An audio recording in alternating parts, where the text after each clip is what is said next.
These new guidelines recommend fewer shots and are likely to face pushback from many doctors and health officials. Our Tracy Sears talks with one health expert who says the changes could cause complications down the road. The new vaccine guidelines are raising concerns among many pediatricians across the country, with the CDC now recommending that all children be vaccinated against 11 diseases, a decrease from the 17 immunizations previously recommended. I think some of these decisions can be premature and really can have complications in terms of ensuring the health and safety of our children. The recommendations come as Dr. Eric Freeman, a longtime pediatrician, says cases of the flu and RSV are surging in children and adolescents. The new guidelines recommend that all children receive diphtheria, tetanus, pertussis, the Hib vaccine, pneumococcal conjugate, polio, measles, mumps, rubella, and HPV, as well as the chickenpox vaccine.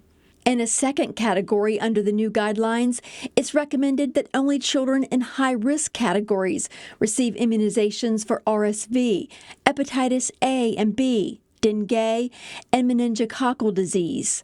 Finally, a third category for children not in high-risk groups. The decision on whether to receive certain vaccines should be based on shared clinical decision-making between physicians and parents. Those immunizations include COVID-19, influenza, meningococcal disease, and hepatitis A and B.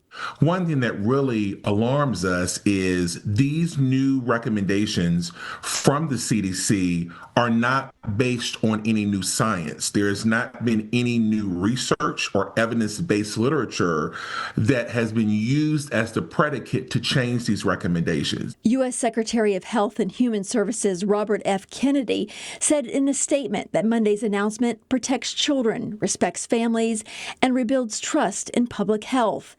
Kennedy said the assessment compared the U.S. vaccine schedule to those of 20 other developed nations and found that the U.S. is a global outlier.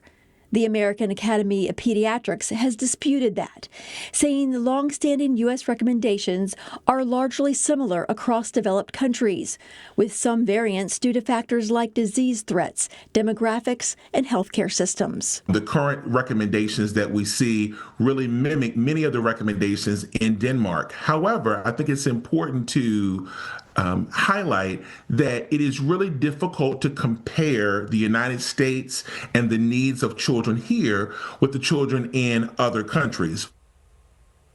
Now, Freeman says while the CDC guidelines have changed, the current recommendations made by the Virginia Department of Health have not. Julie.